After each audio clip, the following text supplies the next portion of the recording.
time for Inside the Gamecocks, the show with Phil Mullinax and J.C. Sherbert. So, how many of you would say you speak English fairly well, but with some difficulty? Fat, drunk, and stupid is no way to go through life, son. You play to win the game. Now, let's take it away, J.C. and Phil.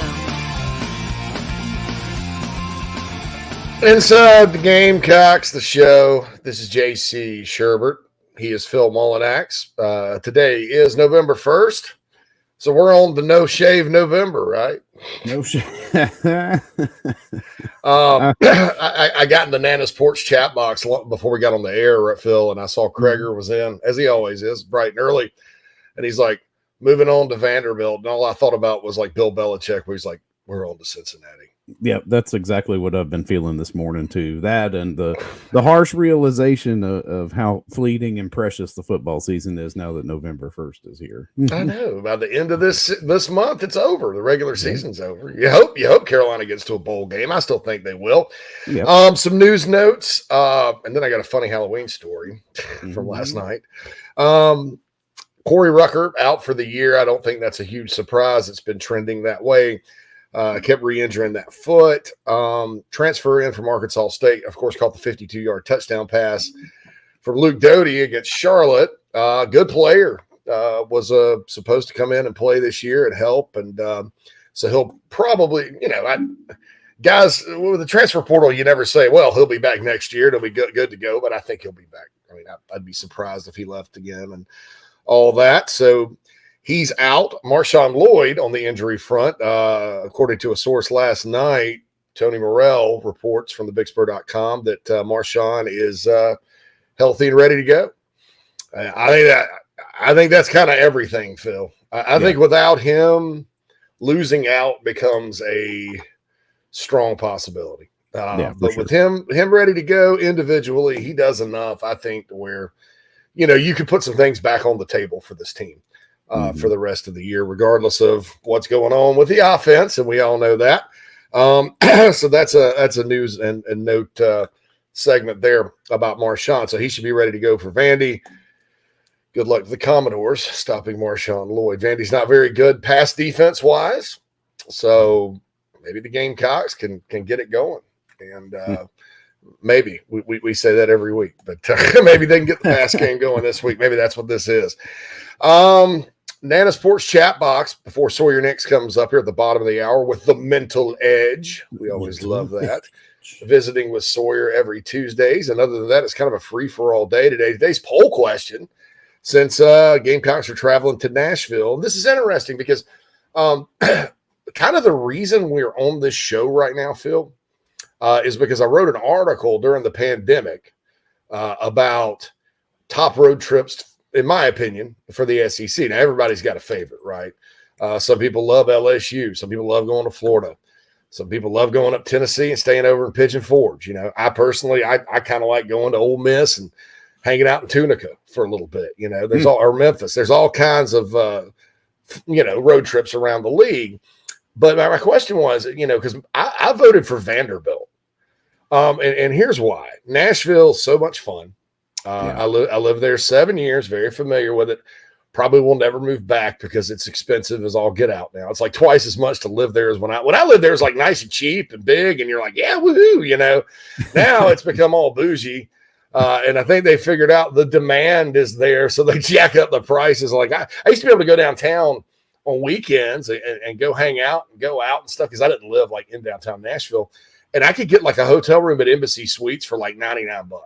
Because there were no business travel. Now it's like $300. I mean, you're never gonna. It's insane. But still love it. Still love Nashville, Tennessee, and you go and you get to enjoy Nashville. But you also usually win, and also tickets are not hard to come by. It's like when Louis Grizzard used to talk about the Georgia Tech ticket office. Ticket office. What time are you kicking off? What time can you be here? What time can you be here? Right.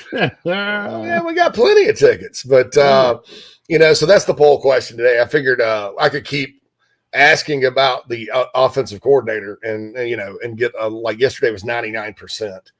It was 99% heck no. So, but that would be Captain Obvious. So kind of a fun poll question today. out there. We've got I Help Consulting mailbag questions we're going to get to. But as always, we're getting to the chat box, the Nana Sports chat box. Carolina Empire, the Satterfield situation is quickly becoming toxic for the fan base and even the media, with folks like Todd Ellis and Tommy Suggs becoming critical of the offense. How can Shane keep turning? It just drops there, the word turning. Oh, well, a blind eye to that and keep gaslighting the fans. A friend of mine on the Big Spur mentioned that term gaslighting today. I guess I never really thought about it like that, because my whole thing is I don't care what they say to the media. I just don't. There's a reason why coaches say what they say to the media. In college, you're not required to disclose injuries and things like that. And so it's kind of media nowadays with coaches is kind of, you get a viral moment every now and then if Mike Leach talks about, dinosaurs or weddings or something like that, but it's really just blah. Shane Beamer today is not going to say much in the press conference, right? No. Except for obviously we have to get better. But I do understand in like direct communication with the fans that, I get that, it's like the meme with the dog with the coffee in the house that's on fire. Like, this is fine. Yeah, this is fine. This is fine. So, I guess I haven't thought about it that way because I usually like jump all over people. Why do you care about, what Shane Beamer says to the media? But looking at it from a gaslighting perspective, I understand that line of thinking. Brian says, morning, fellas. Daniel says, morning, JC and Phil. Morning. Willie Brown, morning from Houston, Texas. All right. Houston, I bet it's humid down there. I spent New Year's Day in Houston, Texas. I was for work. We stopped over there and stayed at my buddy's house before we went on to San Antonio. We were going from Orlando. And it's New Year's Day, and I walked outside, and it was like Myrtle Beach. And it was crazy. Cocky Gaming says, I'm to the point of just let Rattler call it and haul it. He's at his best when he's out there playing backyard ball. There's way too much thinking involved with the 8 to 10 word play calls. Yeah. Everybody talks about simplifying every week, and I don't know. It's one of those things where I think people's definition of simplifying is a lot different. Like, depending on who you talk to, some people are like, "Well, let's call less plays." Some people are like, "Well, let's do it," but it's really the guts of the system. Right. Which is unfortunate because you can't rip the guts out, right? Nope, not and still survive, that's for sure. Yeah, Brian says upon further review, that defensive pass interference called on DQ Smith may be the most phantom call I've ever seen. Yes. That was terrible. Awful. That I don't know that cost Carolina the game. It did cost them some momentum. And it's the second straight week, what the heck? What are refs looking at in the Gamecock secondary? Because there's some bad calls back there against A&M too. It's almost like somebody somewhere told them, "Hey, South Carolina's defensive backs interfere." Yeah. And they like, "Oh God, well let's look closer." And you must be right. Yeah. Yeah. And so I don't know what's going on with that, but it's crap and it needs to stop.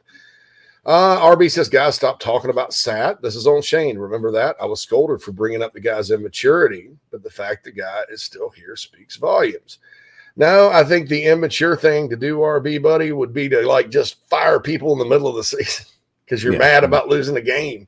I'm not saying that that's not what I would have done. But I'm not the head coach. He is.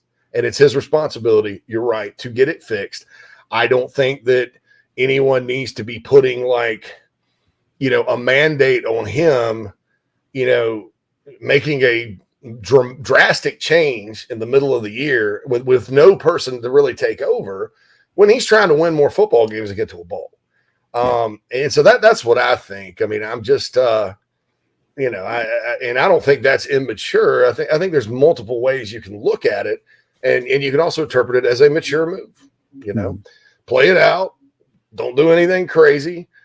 Try and win as many games as you can. And I think with the Marshawn Lloyd news, that kind of puts some, because I didn't think he was out for very long. But I think with him in the offense, you still have shots to win, down the stretch. For sure. In spite of everything. It would be out of character for Shane, I think, to fire, anybody mid-season like that. But he knows how important it is ultimately, and we don't know what's being said behind the scenes either. That's the other thing, we don't know what he's saying in his office to, Satterfield, hey, simplify this crap. And or hey, look, I mean, and look, I have, I have faith. Let me put it this way. I have faith that if a change changes need to be made. And I think we all agree. I think they'll come, and it's not out of the ordinary for a coach in his second year to say, well, we gave it 2 years. This isn't working. And people will say, well, why didn't he do it last year? Well, if you bought the narrative about the quarterback situation, you bought the narrative about all the injuries and the lack of playmakers and all that. And then you considered this, and this is something to think about. They changed coordinators last year. They're on their fourth coordinator in 4 years. I mean, that's a lot to put kids through, I mean, now you can argue, well, if obviously they can't grasp this system, and that's a good point as well. But there was rationale behind that. And, I just think, the proof is in the pudding at this point. And I think, just like anyone else, when you're a head coach, you evaluate it when you plan to evaluate it, and you make moves when you plan to make moves.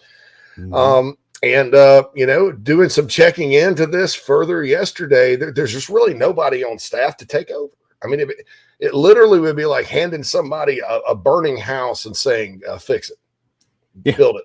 Yeah, go ahead and start the repairs now. Carolina Titan said, did you see the video Dak posted on the storyline? Things appear to be unraveling in-house. I didn't see. I don't follow kids on social media. Doc Graybeard says, agreed. Craig, beating down Satterfield isn't going to prove a bad situation. Agreed there. I don't think Rattler, J-Rock says, can be fairly judged or any offensive player due to this bad system. But y'all think a change at quarterback could give us a spark? And if so, should it be Doty or DK? Well, Phil had a good idea against Missouri for put Joyner in, so that way you're not trying to start a quarterback controversy. But I think against Vandy, they'll be fine. I think, and I almost wrote it, but I didn't want to start anything. I didn't want to start this. I didn't want to start it. But when you look at Missouri this past year, where they've given up big chunks of rushing yards, all those teams have had mobile quarterbacks. Georgia, obviously, they run Stetson Bennett a lot, or a good bit, more than you think. How about that? And Anthony Richardson at Florida, because Florida got 231 on the ground at home against them. It was mostly their backs, but you got Richardson you got to account for. And the Kansas State's more of an option team with Adrian Martinez, and they ran it all over them. So I almost said, could you see Doty? And because I started thinking about it, I was like, well, if they start to struggle, that's not a bad idea, because Doty has, he's better runner than Rattler. And if we notice, Rattler did get some rushing yards. Yeah, and made some rushing plays. He came out of high school a dual threat kid, so he's got that. But if he's not going to run it if you don't call it. Yeah, it's crazy. It's crazy. So I don't know. I think that Spencer Rattler has a chance to have a really good game at Vandy this weekend. I'll leave it at that. Yeah. But I don't. If you start struggling again, and maybe the team you're playing susceptible to dual threat guys, like true runners like Doty, maybe you give it a shot, or maybe you put Joyner in. I don't know. Jared says, I love Corey Rucker, his attitude and spirit. Looking forward to seeing him develop. Me too. Jan says, I'm glad Nashville has honky tonks. I'm going to live in mostly every one leading up to Saturday night's tilt. It's just that bad. My favorite place on earth, I always say this, is the back part of Legends Corner, because you can hear the live music in the front of the house just fine. It's awesome. But you can also hear the person next to you talk. And there's a door with a porch back there. It's right next to the Ryman, where there's centuries of country music history. I mean, and you're right there, kind of in the middle of it all. But yeah, I love honky tonks. Wish I was going. RB says, guys, if you bring in a high-profile guy like Spencer and bench him, you'll never get a good player out of the portal again. Optics of it will be just awful. Yeah, I don't think you bench him, and that's a good point, RB. Good point right there. The Spurs Up show had shared Dak DeCarrion's story, blah, blah, blah. I don't know. Okay, Jordan apparently posted a video on his Instagram of Elijah Moore saying he could tell what the chemistry between him and his quarterback, Zach Wilson, was because he doesn't get the ball. Oh, well, I don't know what that means. There's a lot of guys that aren't getting the ball, so people should get it. Right. Krager says, what about Duke's offensive coordinator, Kevin Johns? Yeah, he's done a really good job, was good at Memphis.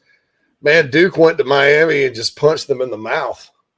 Hey, by the way, poor Mike Morgan was on the epic Virginia-Miami call.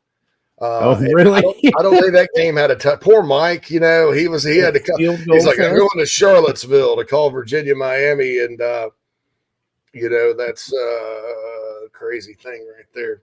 It's one of those where you're just like, who did we piss off to get overtime? We need more of this. Yeah, it's just nuts.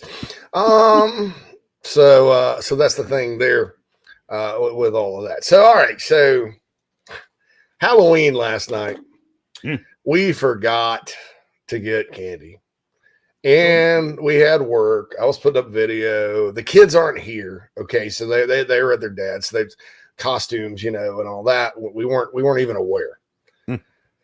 So it gets to be about 4:00, and she's like, let's go to Tavern and watch Monday Night Football. And so I'm like, that's a good deal. Let's just go hide, right?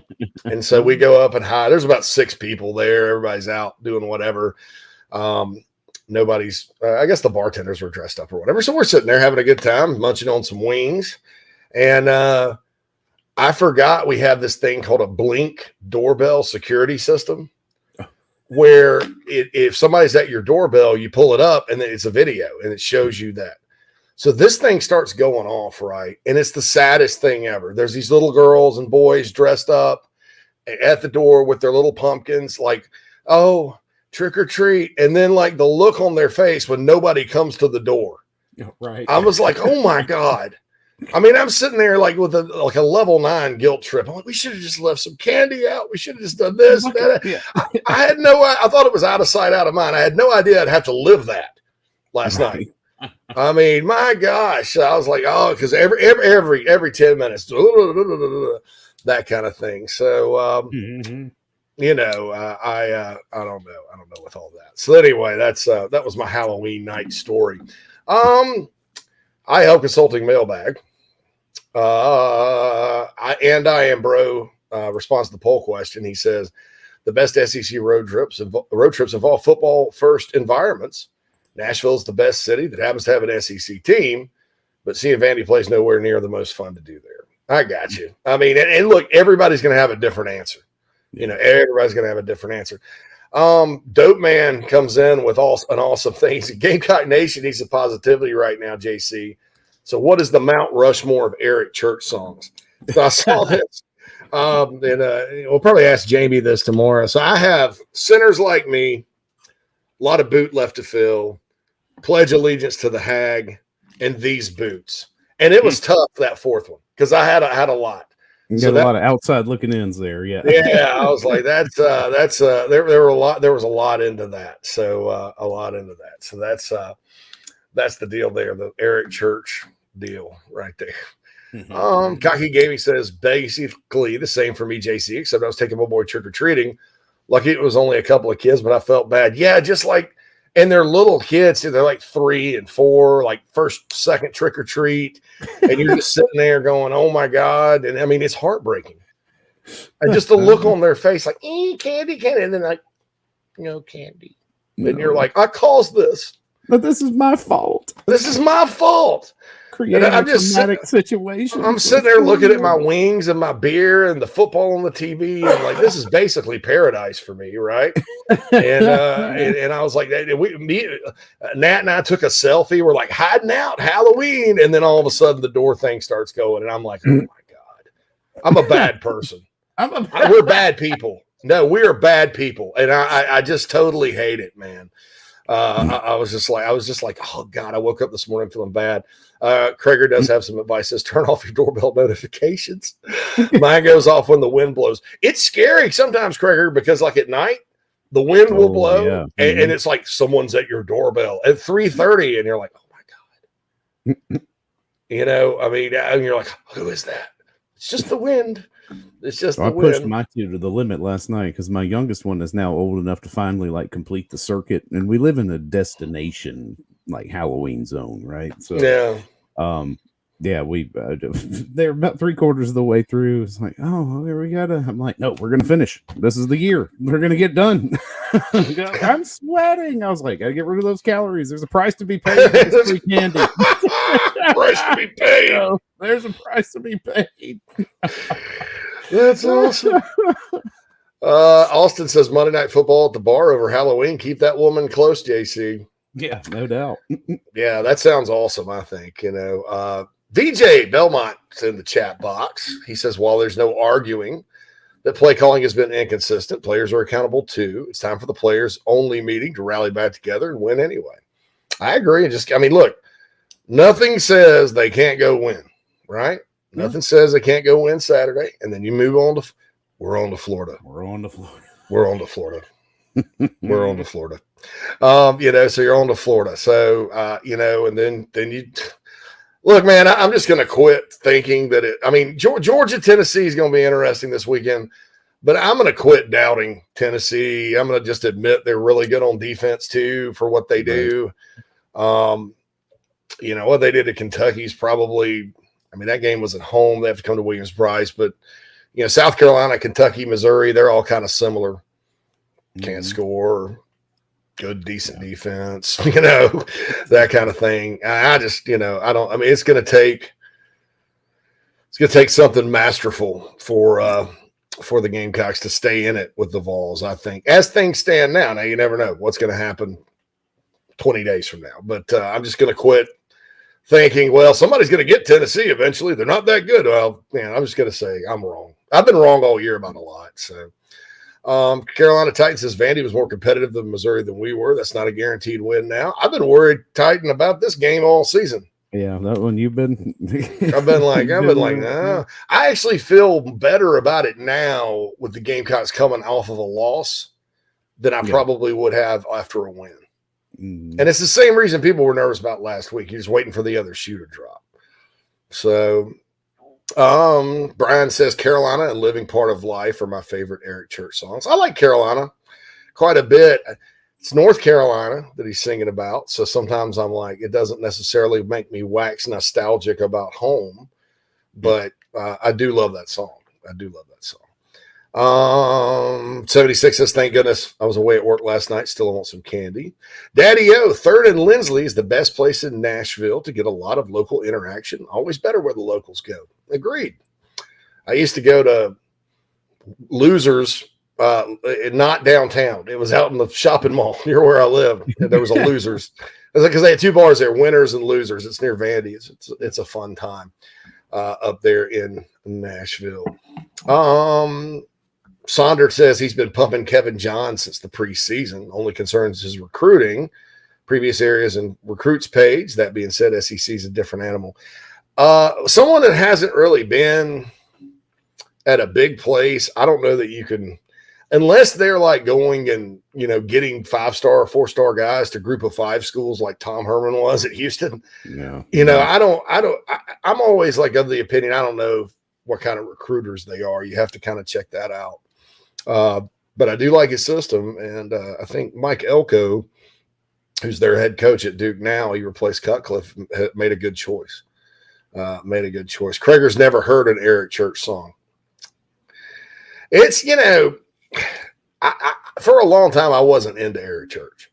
And there's a lot of reasons for that. And then I got back, I got back in big time. I got on Team Eric Church. And long before I met JB on JB and Goldwater and all that. So, and yeah, I was explaining the number 1 road trip in the SEC article I wrote. Well, I didn't know JB from JB and Goldwater, and they saw that and called me up and said, we'd like to have you on the show to talk about this.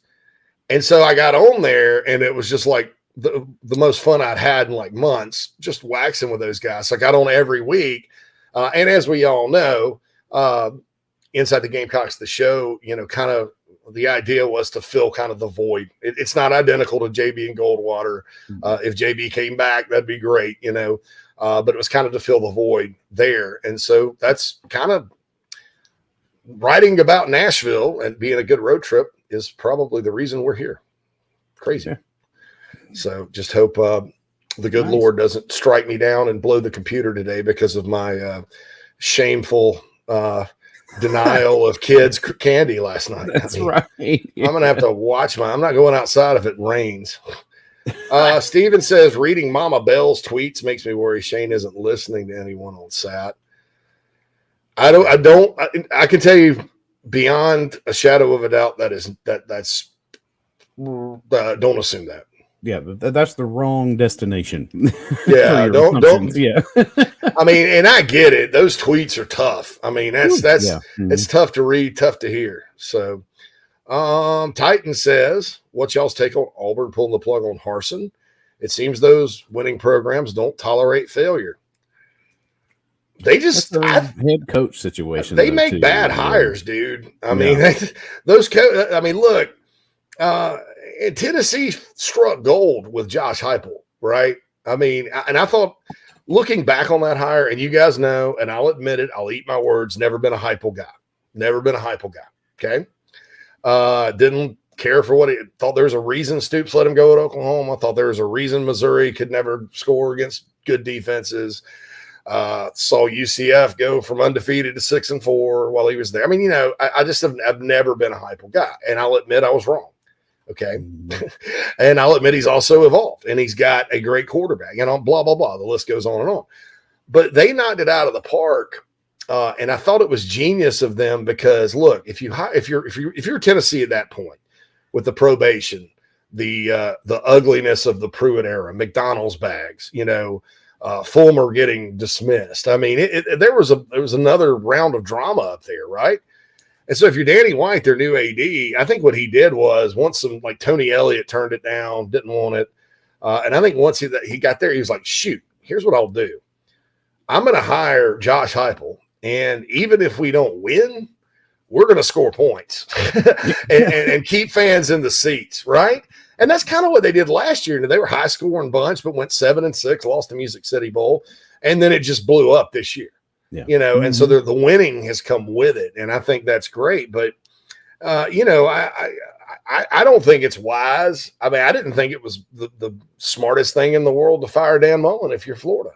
No offense to Billy Napier. I mean, you're changing coaches yet again. The last two coaches at Florida have won the division 3 times and gotten fired the season afterward. Seriously. I mean, one letdown season and then they're out. Keith calls him Swamp Donkey. Jim McElwain, the Swamp Donkey, 2 division titles. The next year, fired. Dan Mullen almost knocked off Bama and went to the playoff in 2020. Next year, fired. I don't think that's healthy either. I understand being committed to winning, but I don't think it's healthy to constantly have churn in your program. That said, if the bottom falls out and, Shane Beamer has couple losing seasons in a row, there's probably a decision to be made at Carolina. I don't see that happening. I think there's too much good with what he's done to let one mistake or one ugly part of the program, and it's getting ugly because it's a little toxic. I mean, they mentioned in the chat box earlier about Todd Ellis and Tommy Suggs being a little critical.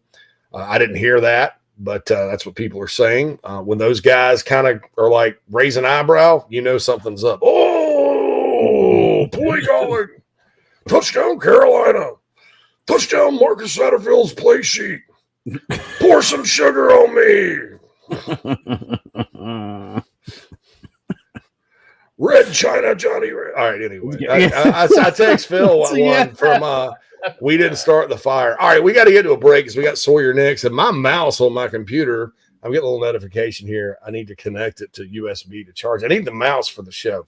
All right, so we're going to take a break. I'm going to go get a mouse or a cord for this, and then we're going to get Sawyer Nix in here. The Mental Edge on a Tuesday inside the Gamecocks show.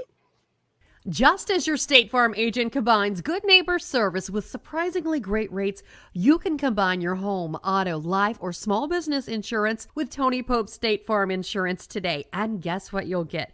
That's right, even more good neighbor service with surprisingly great rates. In fact, Tony Pope State Farm is your go-to agent anywhere in South Carolina, North Carolina, or Georgia for the service you deserve at the price you want. So try combining your home, life, auto, and or small business insurance today.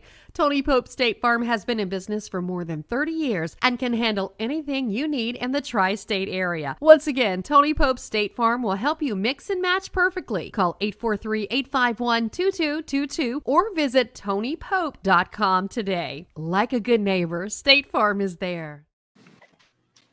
If you're a listener, you know I feel strongly that if you're in the upstate and are in need of real estate services, Cindy Searfoss is your go-to person. Searfoss of Caldwell Banker Kane can help you with any of your realty needs right there in the upstate of South Carolina, Greenville, Spartanburg, Anderson, Oconee, Pickens, wherever you are. Cindy can help you with that. She's married to a diehard Gamecock fan, has been in the upstate for more than 35 years. Right there in my hometown of Spartanburg, Daniel Morgan Avenue. Contact Cindy, 864-414-5271, or email csearfoss, CSEARFOSS, at cbcaine.com, CBCAINE. That's Cindy Searfoss, a proud sponsor of the Inside the Gamecocks podcast. Check her out. We've already gotten several emails from listeners that are very impressed with her professionalism and her ability to help you with your real estate needs. 864-414-5271, Cindy Searfoss of Caldwell Banker Kane. If you're looking to sell or buy multifamily property right here in South Carolina, the Burgesson team of RE/MAX at the Lake can help you get to closing fast and easy. Adam and Derek Burgesson both are very proud Gamecocks and are more than happy to assist you with any of your commercial real estate needs all across the state. You can email Adam at aburgesson@remax.net. That's ABERGESON at remax.net to get your next deal underway. The Burgesson team, proud sponsors of Inside the Gamecocks. Family vacations, a new car, a new boat, all cost money, but you don't necessarily have to make more to afford any of that if you can save cash that's flying out the window now. iHelp Consulting can help you finally get the kids to Disney World, upgrade the minivan, or drop that new boat in the water next summer. Let Daniel and iHelp Consulting consult with you. No fees, just savings. You pay them a percentage of those savings. Save on essential services, credit card fees, you name it. Let them find it. These folks are incredible. iHelpConsulting.com. How can I help you? Attention golfers of all ages and skill sets. Former Gamecock golfer Meredith Taylor will be a full-time golf instructor in the Midlands of South Carolina very, very soon. You want to take advantage of this opportunity. If you're like me and you got to get a whole lot better at golf, or even if you're looking to refine your swing, Meredith is the person you need to go to. She's competing in her final USGA Mid-Amateur Tournament this summer before going full-time into teaching and coaching individuals. If you're in South Carolina, Meredith will be conducting in-person golf lessons at the Country Club of Lexington, half-hour, hour, on course. She'll play 9 or 18 with you. If you're out of state, though, this is really exciting. She'll be conducting virtual lessons. You can send in your swing for her expert analysis. Also, in November, she'll launch an online course with video instruction for all ages and skill levels. Meredith has 20-plus years of knowledge, former SEC golfer, all of that. So contact her on Twitter, @MErTaylor, @MERTAYLOR, or go to McKellarEnterprises.org. McKellar spelled MCKELLAR, Enterprises.org. Her email's on the website, so you can connect with her for any other questions. Go get your golf game in order. Take advantage of Meredith Taylor and her services. Yep, time to get back to the show. Shoot. All right, my man. And welcome back to Inside the Gamecocks, the show, everybody. First hour of the show is brought to you by Cindy Searfoss at Coldwell Banker Kane Realty. Give Cindy a call for all your upstate residential real estate needs, 864-414-5271. And as always on Tuesday, we are joined by Sawyer Nix on the McKellar Enterprises guest line. Sawyer, did you have a good Halloween last night?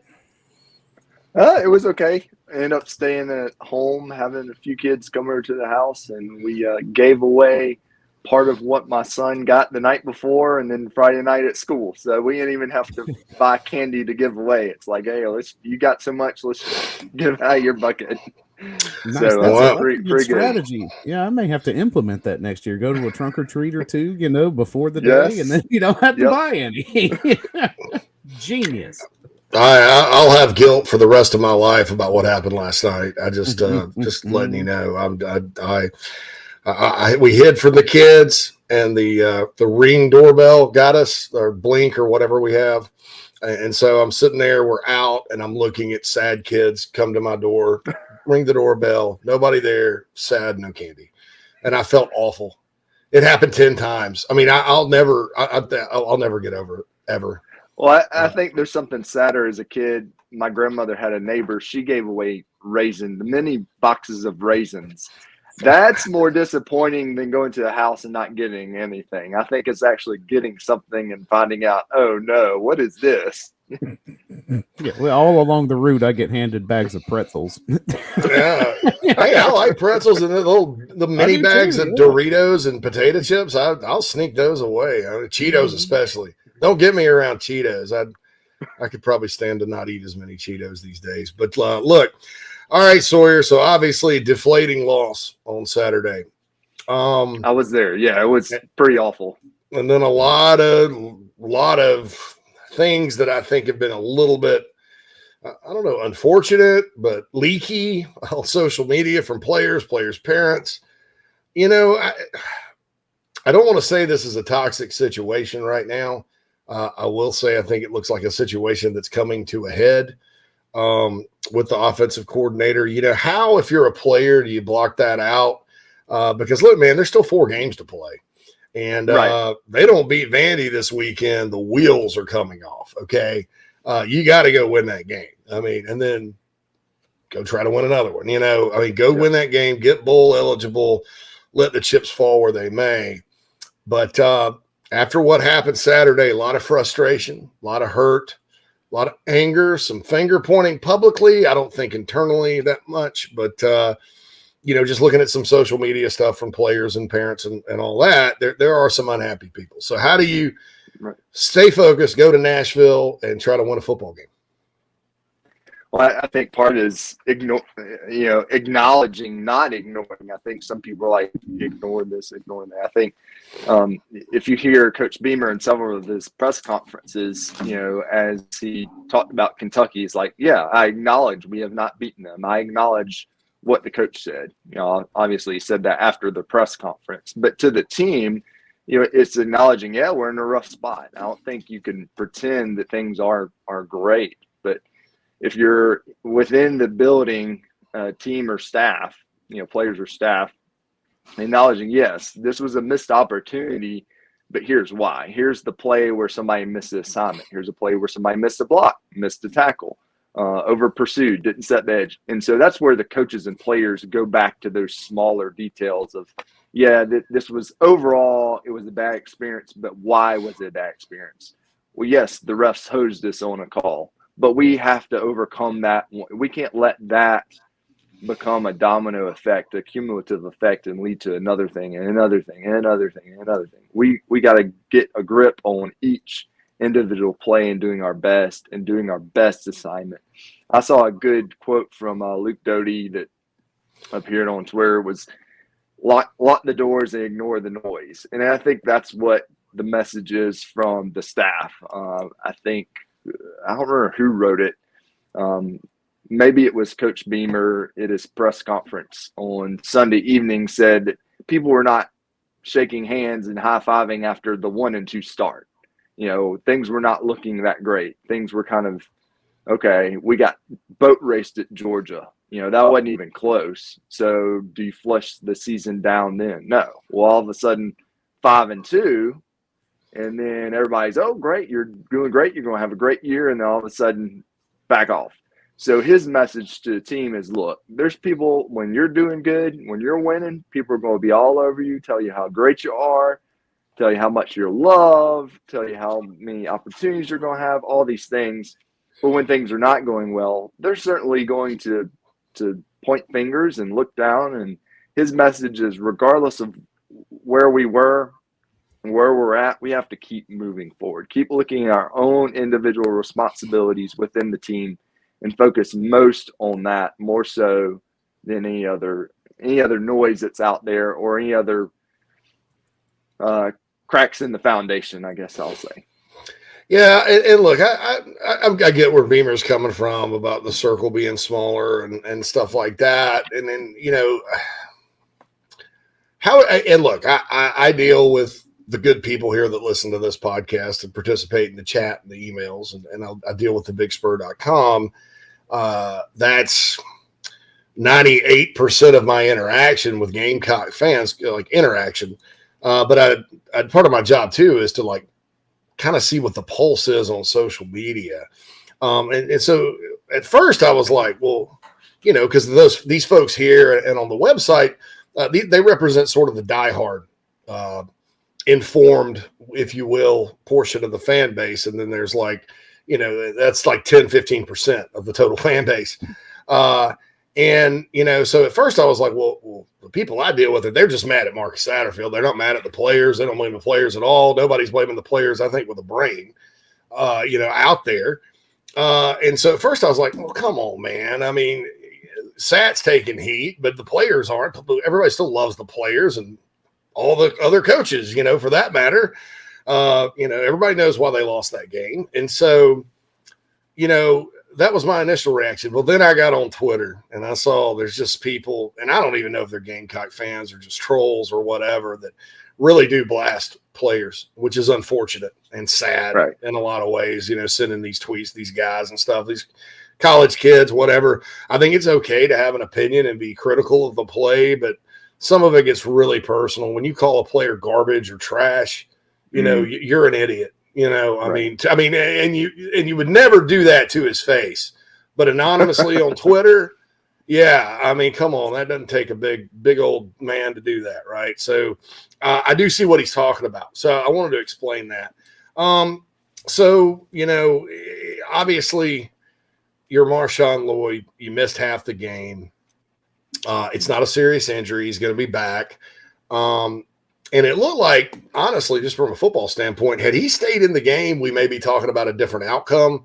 I think we still have the same criticisms, but he looked like he was doing a lot on his own out there Saturday.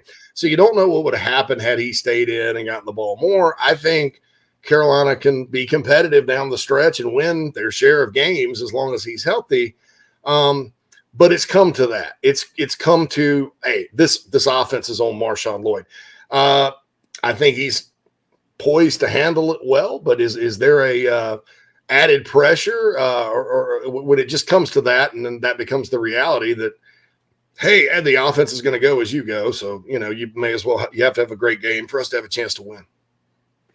I mean, I think he relishes that opportunity, especially a player that wants to get to the next level. They want, yes, give me the ball. I want the ball in my hands. I want to prove time and time again that despite less than stellar play calling, less than stellar blocking, that I make something out of nothing. And that's a big place of pride for Marshawn. And I think that drives him and gets him going. And I think that is a big piece of the offense going forward. And I believe that it will be a motivating factor for him. And I don't think it's going to be a hindrance. I think he's a player that desires that wants that. At least from what I've seen and heard from him so far. Yeah, definitely. I'm very impressed with him. Yeah. Phil? Yeah, it really is.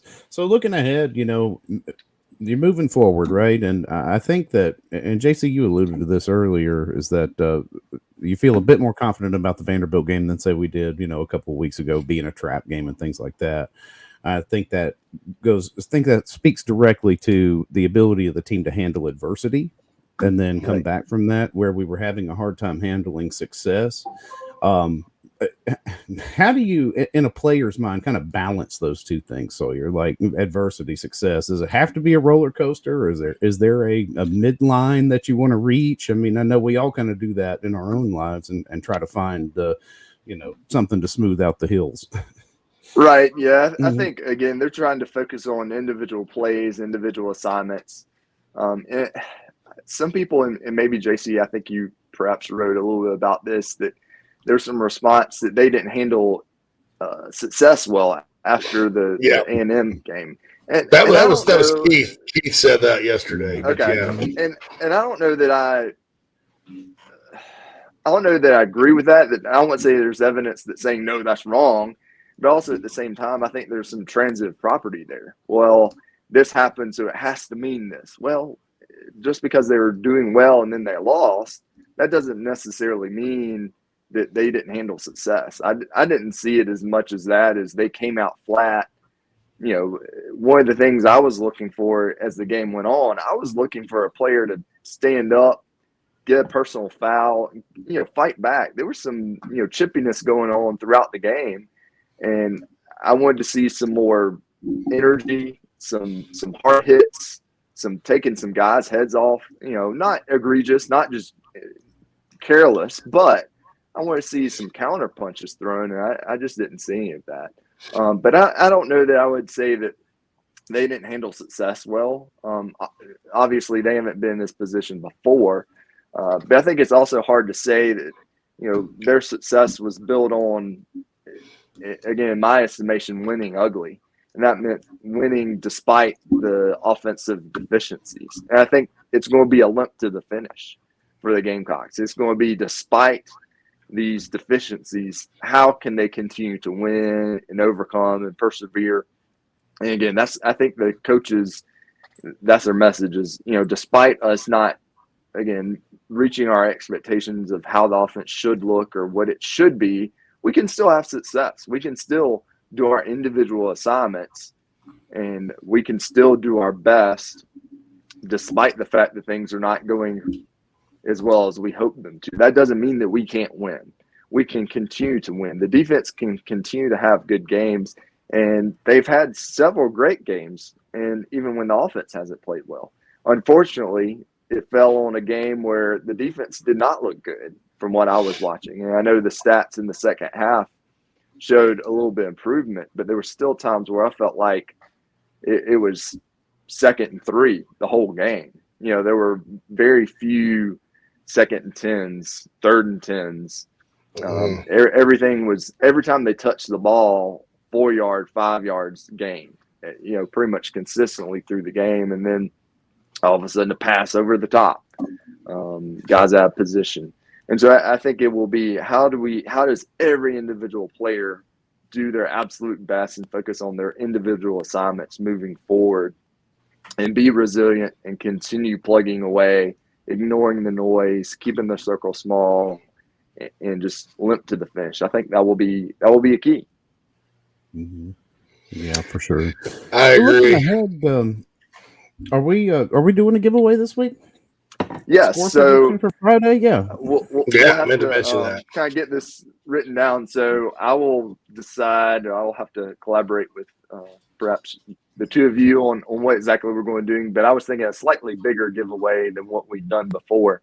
So perhaps a couple of items. But the giveaway would include the score prediction on Friday. So this would be through Twitter. It's kind of a platform that I use. So that way the folks that don't listen or watch live can be involved the rest of the week. So they can go ahead and get their prediction today, tomorrow, through the rest of the week. So the rules would kind of be like score prediction, obviously your name. You have to follow the show. So you have to follow the show. You have to follow me, and you have to tag a friend or add someone else.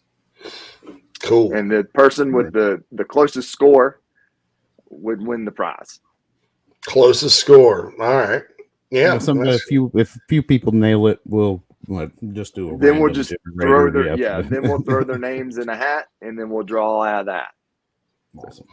Nice. That sounds good. Well, we appreciate it, Sawyer. It's always great to talk to you and get your perspective. And we're going to get on that giveaway, and hopefully we get some good score predictions. I'm curious to see what the score predictions are going to be this week, because I think there's you talk about drawing stuff out of a hat. I think you could draw like a lot of random scores out of a hat and probably come up with what we're going to get, because people are probably so focused on like potential changes and things like that they're not even kind of looking at the game right now. Hopefully that changes because, like we said earlier, like Bill Belichick, we're on to Vanderbilt. We're on to Vanderbilt. Right. I don't know. My initial thoughts are a lower scoring game. It's going to be kind of an ugly defensive slugfest, but maybe there's a week we get some wrinkles. I haven't been looking for a Rattler show out game. I think JC's he was hoping for that. I haven't been hoping for. I haven't been hoping for that. I haven't been anticipating that based on what I've seen, and so I just hope again. I hope my goal is get through Vanderbilt. Have a chance at Florida. Don't embarrass yourself versus Tennessee or Clemson. Get to a bowl game, make the adjustments to the offensive foundation, and then, as far as a program, that's kind of my goals. Is don't make a mess of the next 2 weeks. You're not going to overchange. You're not going to do wholesale changes at this point in the season. It's not going to happen. But what can they do, even with the limitations that they have? How can they just, again, and it sounds like a bad thing, but how can they win ugly? And that's my mantra a couple of weeks ago, and I'm sticking with it. How can they keep pressing forward, being resilient? And if it's a low-scoring, ugly game, so be it, as long as they win. That's right. No doubt, as long as they win. All right, Sawyer, we certainly appreciate it, and we'll talk to you next week, bud. Yeah. See you then. Thanks. Yes, sir. Thank you. All right, so when we're going to start this prediction giveaway with Sawyer tomorrow because there's rules, and we're going to get those rules kind of down cold, and we'll start. And then we'll tweet it out. Tomorrow. Give him. He wants a couple of days. We'll give him Wednesday, Thursday, and then a nice giveaway there. I mean, you got to be resilient. I think, Derek Moore always says this, and he said a long time ago, and I believe him. Football is an allegory of life. Mm-hmm. And in life, bad things happen. We all know that. We can't avoid it. Nobody lives a charmed life without any negativity. I mean, we know the world we live in. It's not about what happens. It's how you respond. And that's the same thing in football. And that's what I think was kind of disappointing about the game Saturday is bad things happened early, and the Gamecocks' response was found wanting, I guess. They did respond. They got back within 7, and then it all fell apart. And that's kind of, I think, what this offense has done. I mean, if you really look through every game, there's about 2 scoring drives a game, and it's been that way for 21 games. And there's some that's not, that hadn't been that way. I mean, there's been games where there's been a lot of scoring drives, but, even North Carolina and Florida last year, a lot of field goals in those games, so touchdown drives have been at a premium. Touchdown drives when the game is in doubt, the last 21 games, even more of a premium. Yep. The garbage touchdowns and stuff like that, they count, but when the game's on the line, it's about 2 touchdown drives a game. It's sad, but that's just kind of where it's at, folks. And I think that I think a lot of Shane Beamer as a head coach. I think some of the stuff out there about him this week and the overt criticism and the personal attacks on him about his friendship with Marcus Satterfield and how he's not I mean, the gaslighting thing, okay, I get. I will give a plausible path to, not insanity with that. But, the rest of it, Shane's not. He's scared to do the. No, he's not. He's not. I mean, and that's just people trying to justify something they don't like and place outsized blame. Shane Beamer, is not a blind person. Okay, he's not a person that doesn't have a clue about what's going on. He's a guy that I think he had his reasons for maintaining the status quo last year. There's something to be said. Like I said, that would have been 4 coordinators in 4 years for these guys. And look, it backfired. let's not get that wrong. It backfired a bit, but it did not work out like you thought it would. There was rational thought behind it, though. I'm saying it just wasn't like, oh well, look at this bowl game and he's my buddy, and like The Hangover, we're the very best friends a guy'd ever have, and what character would Sat be in The Hangover? I don't know. I got to think on that for a minute. I got to think on that. But look, the one that's on the hotel roof. Yeah, that guy. Yeah. We got to go. We left Sat on the top of the Caesars. Yeah. The guy that you're searching for the entire time. Man, I got to come up with something on that one. But no, it's not like that. Everybody that brings that up is a friend in the wedding, whatever. This is a professional situation. Him keeping Satterfield last year had little to do with his personal relationship with him. And I've explained that. I've said, look, 4 coordinators in 4 years, 4 quarterbacks last year. Let's roll. I get it. Did I agree with it? No. Because I thought this offense was a donkey from about the East Carolina game on last year. Mm-hmm. And I sat there and gave it a chance Well, they got better players, and they do. They got really good players. Enough players to be better than 2 touchdowns a game, 2 touchdown drives a game on average, regardless, with the exception of Charlotte and South Carolina State. Even Troy. Troy and East Carolina last year, 2 touchdowns drives. It's like you're limited. Would you like to take your touchdowns now or later? Because you're only getting 2. It's like rationed, But and it's nuts to think that he would put his dream job on the line, by maintaining this position into the next offseason, right? No, there's he's no not way. going to do that. There's no way he's going to sit there and live with this, dude. Because you can't have it both ways. You can't sit there and talk about how you got really good NFL players and talent, and then 2 touchdowns a game, less than 200 yards. We got, that's the company line. We got a lot of great playmakers on this team. Well, that adds up to 186 yards before the last play against a team that's 3-4. I don't know. I don't know, and I don't want to take anything away from Missouri. I thought they played a masterful game and had a game plan, a winning game plan on both sides. Mm-hmm. But he's not sitting there looking at that. That would mean Shane Beamer would be completely detached from reality. Okay. And no matter what he says to the media, that does make it seem that way. I can guarantee you that what behind the scenes, it's different. He knows what he's doing. And look, give him a shot. The guy's in his 2nd year. The good far outweighs the bad. It's frustrating to watch bad offense. Carolina's had bad offense for a while.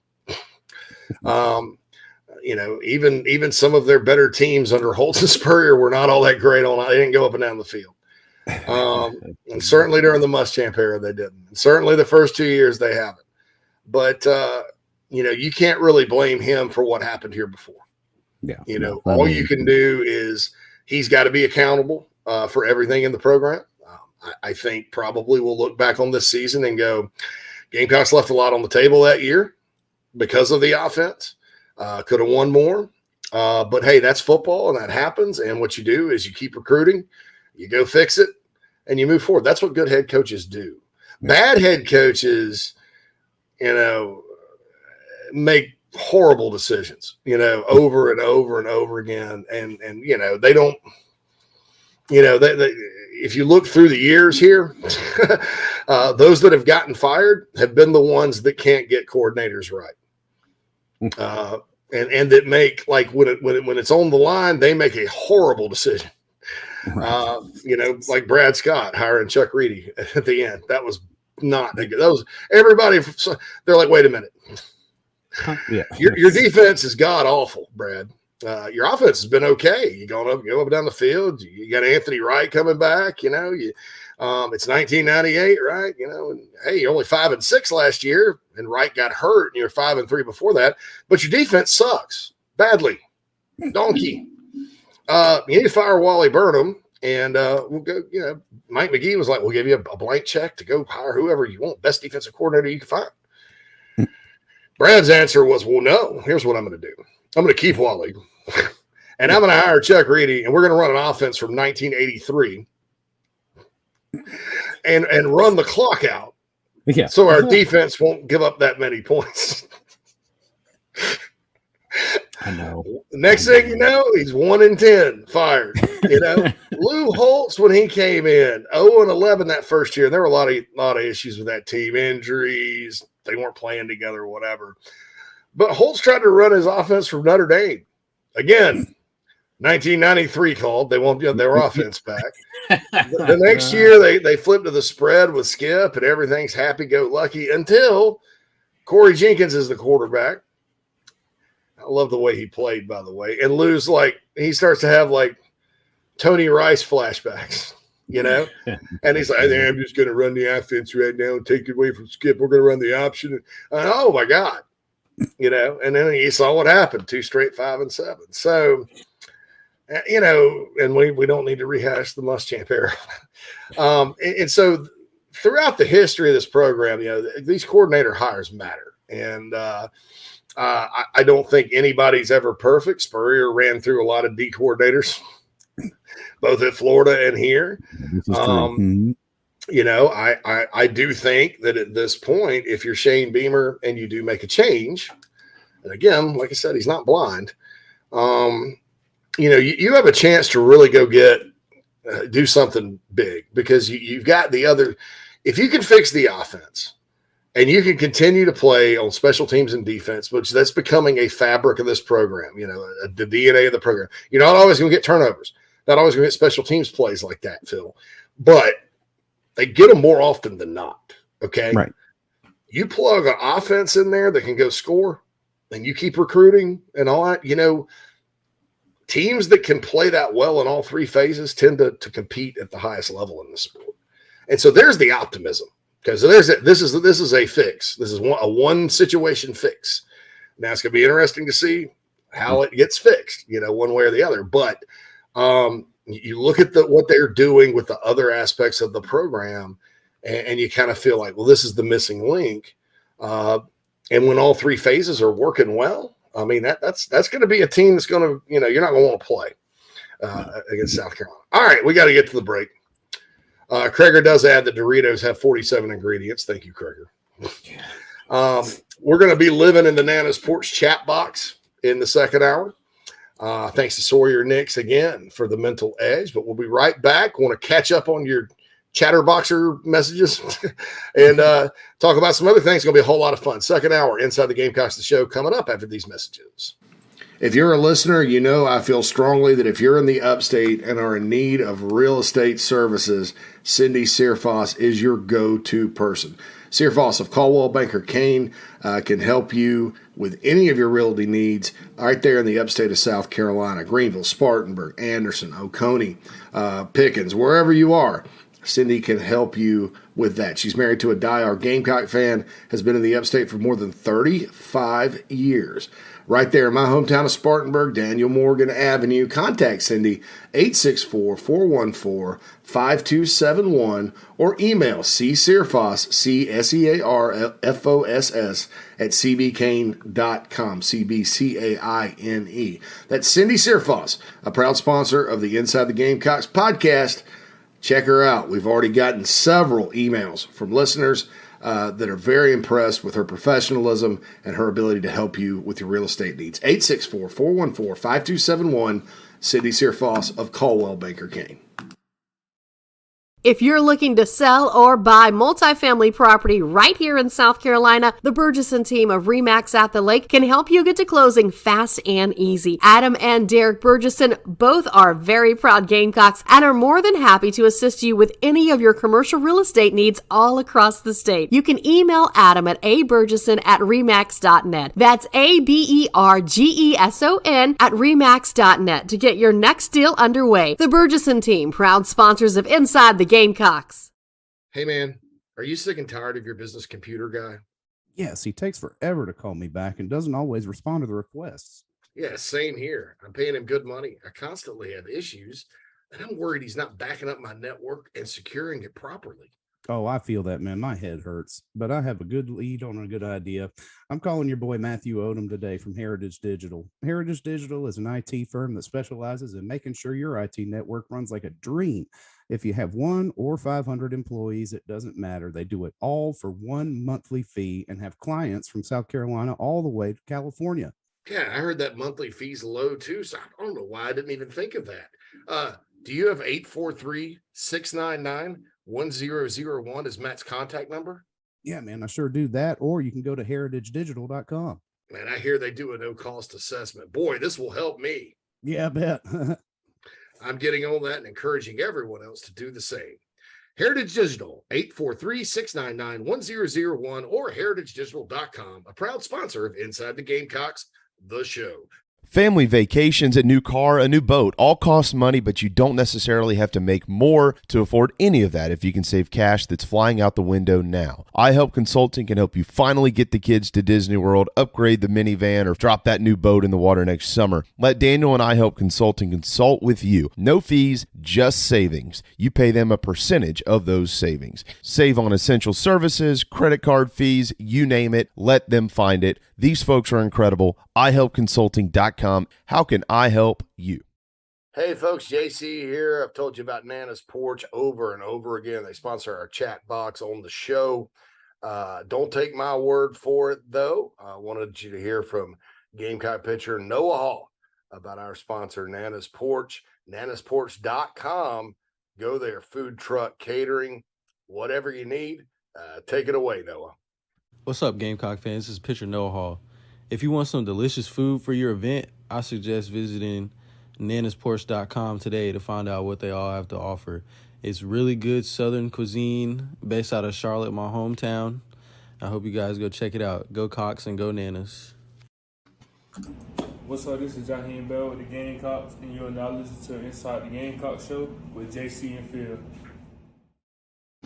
Welcome back to Inside the Gamecocks, the show, everybody. JC Sherbert, Phil Mullinax here with you. The second hour of the show is brought to you by the Burgesson team at Remax at the Lake. Give Adam or Derek Burgesson a call or shoot them an email at aburgesson, that's ABERGESON, for all of your commercial or investment real estate needs. So, JC, I'm thinking about this, whole Satterfield situation. Obviously, a change needs to be made, right? Mm-hmm. But here we are. You chose to drive the family truckster off the lot, right?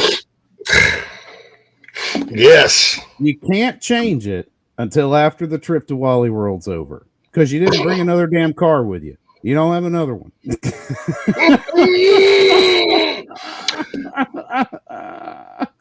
I love that, Phil. In fact, that's got to go. That's got to go on the archives. Send me that video after we get done at the top of the second hour.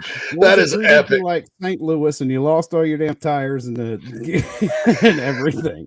We just got back, damn Missouri.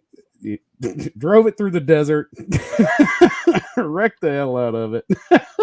Drug a poor dog, that poor old lady's dog, and then you had her grandma up on top of the car. And yeah. Blah, blah. That's it, man. That's true. Cousin Eddie. That's where we're coming back from. We just visited. Yeah, Missouri is definitely a visit to Cousin Eddie's. There's no doubt. Arkansas would be St. Louis. Yeah. A&M would be like when Chevy Chase and it was blowing kisses at that Brooke Shields or whoever. Yeah, that's right. Yeah, anyway, the hot chick in the car. Yeah. Hot chick in the pool. 76 says, I just want clear acknowledgement about how bad things are offensively, and they see accountability on that side of the ball. Yeah, well, internally they have accountability. Shane Beamer has said in press conferences it's not good enough. Yeah.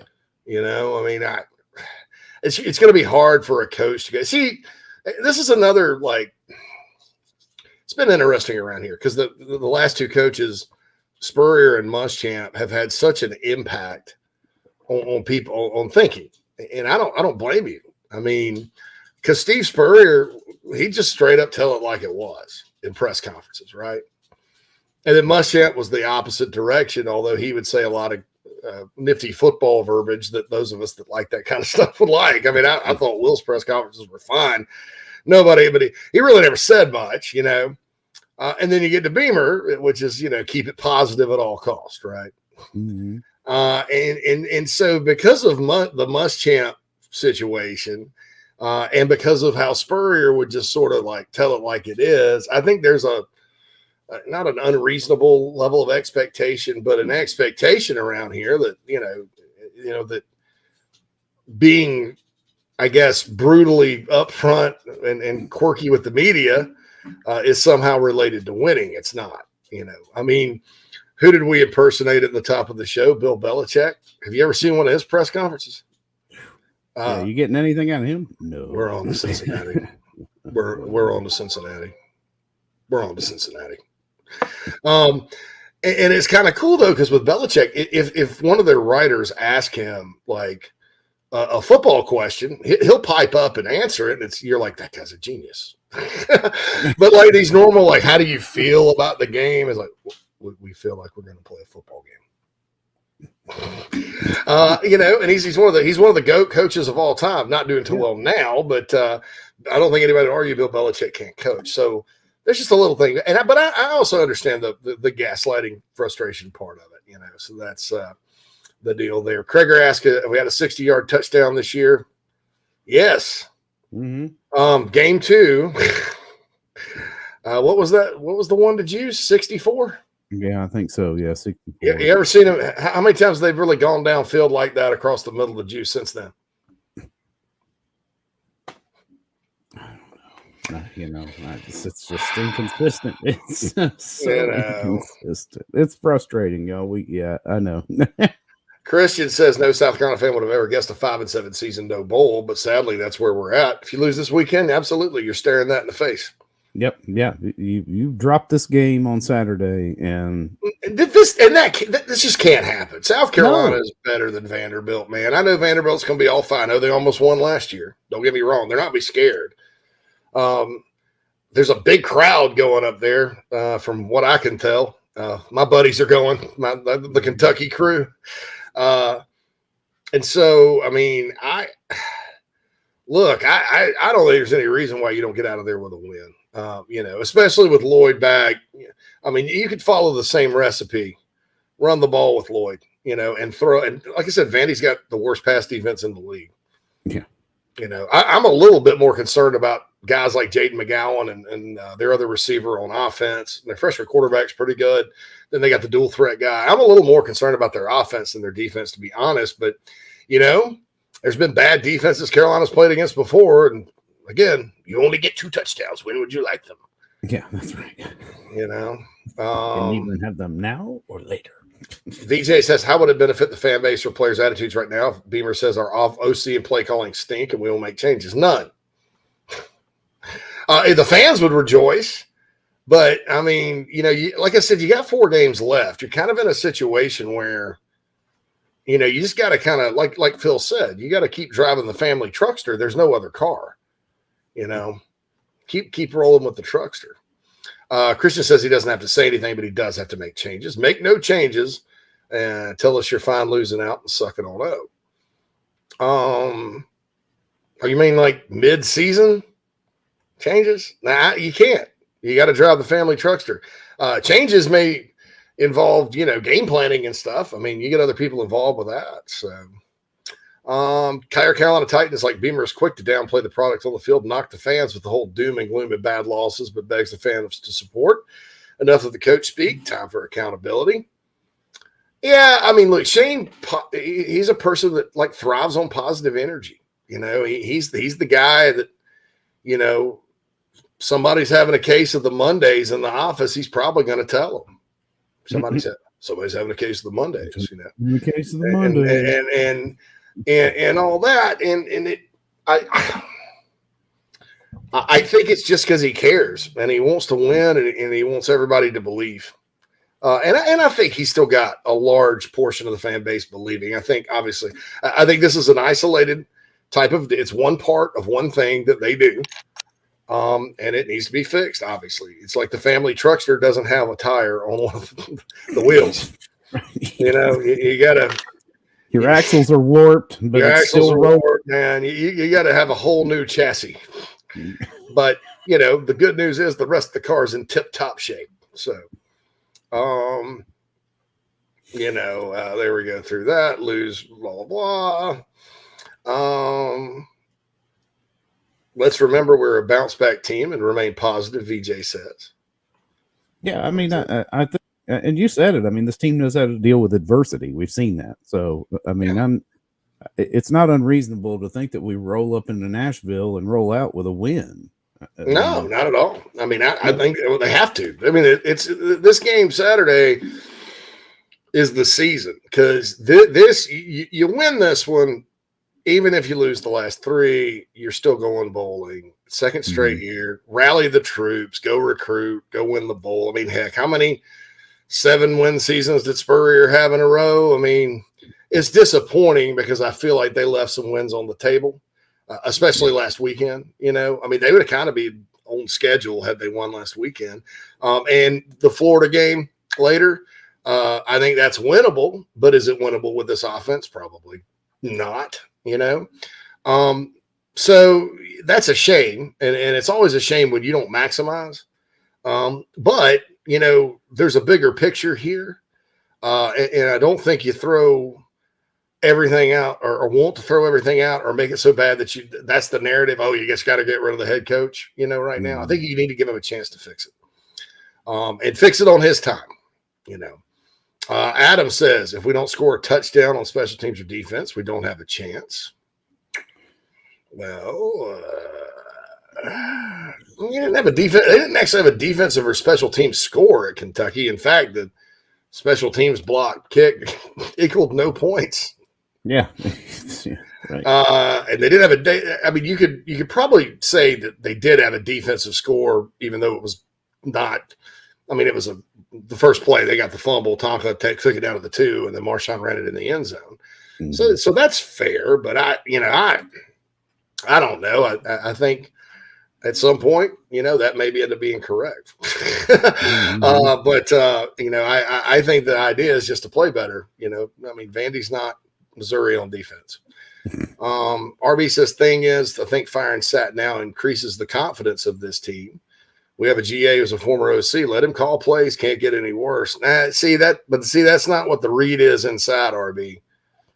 I mean, you're speaking for like what the players are feeling internally. Overall, 100 guys. And that's just not what the feeling is down there. Although there are some frustrated people. Yeah.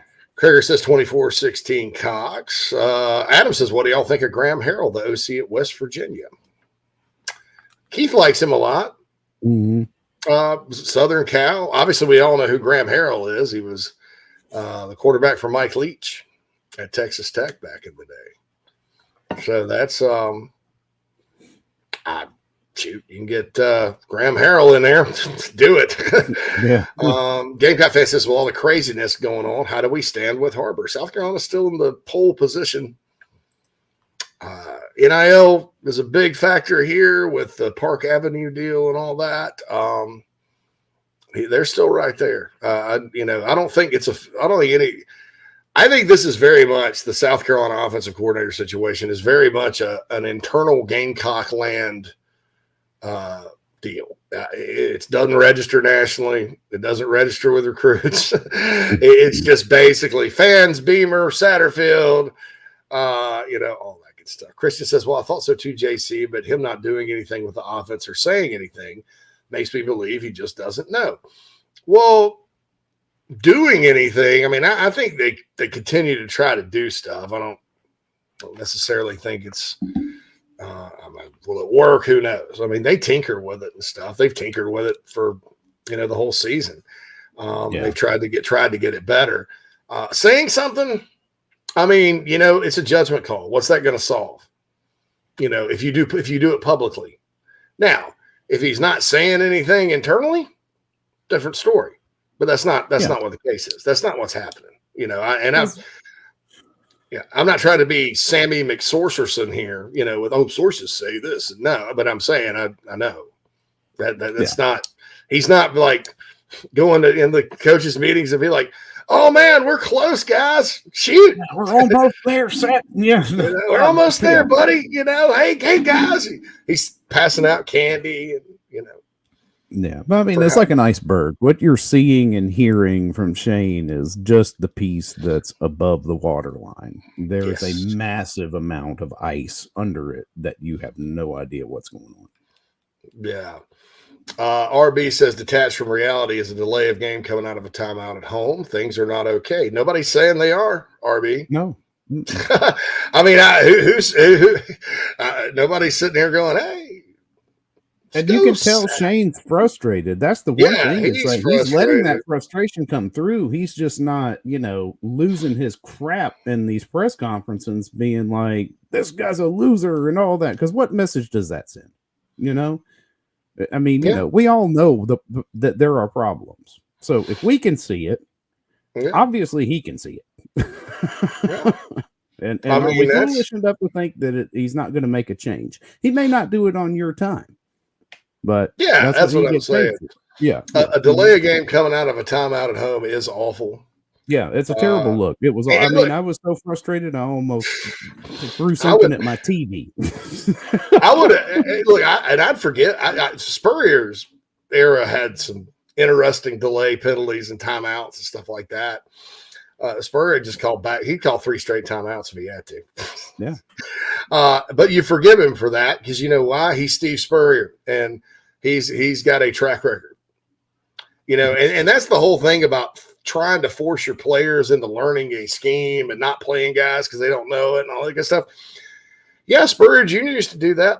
A lot of great athletes came to South Carolina to play receiver and just could not, because receiver is the hardest position to play in that offense because you're running option routes every play, so the receiver has to actually read the defense, and so, so I'm running my route. Oh, it's cover 2. I'm going to go here. Or cover 3. I'm going to go there. That's what makes the fun and gun click. And it's a thing of beauty when it does, man. and you never walk away from that going, where are the slants and outs? And they're all there. It's beautiful. Yeah, because you've seen a little bit of everything. Yeah, that's why when Spurrier get in the zone, his teams would just go right down the field because the defensive backs are just confused because they're like, well, we're playing cover 3 and then they run this and now we're doing this and we're doing that. Press man coverage and lots of zone blitzes could derail that thing. But man, he was great, but that's what made it great. But so there's been guys that have not played here that have been good athletes because they couldn't get the offense down in the past. And look, when you're running one of the most terrifying offensive systems theoretically, I don't know that I ever called the Gamecocks offense terrifying when he was here, but it was really good and fun to watch. Then you can do that. But when you're running a system that nobody can really even define it, that doesn't have an identity, that changes week to week, that's whole complicated and all that, and it's never worked through 21 games, maybe it's you. Maybe it's not these guys. Ryan says, would you take Will Healy as OC? Never's called plays. I don't think. Maybe had the title at one point. My friend's tickets that I use, Krager says he's spent $7,000 before he even puts gas to go in the car to go to a game. When people pay that much, you have to give them a better product, period. Agreed. Yeah. Agreed. But, South Carolina fans don't give any more money than Auburn fans or, it's the SEC. Mm-hmm. But I agree with you. You need to, that's why the Josh Heupel hire, thinking back on it, as much as I didn't agree with it, it was a genius because you know what? You're going to automatically put a more fun product to watch on the field when you go from the rock throwing contest that Jeremy Pruitt did, implemented it at Tennessee, to something like that. That's a lot of fun. And, that's cool. Maybe he says, my dream hire for OC is Dan Mullen. Ryan says Mullen will be the next head coach at Georgia Tech. Oh, I think that would be a tremendous hire for Georgia Tech. That would really be interesting. Dude, he's bringing that thing back. I mean, it may take a couple of years, but Dan Mullen, look, if you notice, everybody got on him for recruiting and stuff, but he recruited a lot of good players to Florida. They just weren't all rated high, VJ says, who is TCU's offensive coordinator? That would be Garrett Riley. Lincoln's brother. But that's also Sonny Dykes running it. So, I don't know if Garrett Riley, if they went and got Garrett Riley, sign me up, man. Sign me up. It's going to cost money, though, because you guys don't know, TCU has buku de cash. When Gary Patterson it's a private school, so they don't release the contract information. So Gary Patterson's deal, because everybody used to kind of throw his name around when Carolina had an opening because Eric Hyman hired him at TCU. And so whenever you get this speculation about Spurrier possibly, taking Alabama, retiring, whatever, Gary Patterson's name would come up. So you always check into it. And it was like 7 before people were making $10 million a year. It was 7. Okay.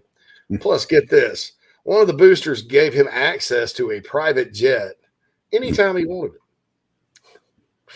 There's money, there's oil money, right? And so if like he and his wife wanted to get in the jet and fly to Austin, where they live now, for dinner, or fly to Chicago for dinner, or LA for dinner, or whatever, he could do it anytime. I mean, that's a deal. I mean, and so the point of all that is, you think you're going to go in there with SEC money and just pluck TCU's OC? You'll have a battle on your hands financially if they care. Two states where that's hard to do is Texas and Oklahoma. Those 2 states to go flashing money around in. Saunders, we got that laying over here. How much you need? $3 million? All right, let me get it out of my boots. Oh, man. It's right in my closet. That's back there in my closet. Get my cowboy chaps on. And Sonder, on a positive note, I'll be moving back to Columbia the next year or two, so season tickets are back on the menu. I think there's probably a chance old Sherb here will be back maybe a little later than that, but definitely coming back. Can't wait. Can't decide where I want to move in South Carolina, but got a few years to figure that out. Ryan asked, was Beamer close to firing Sat last year?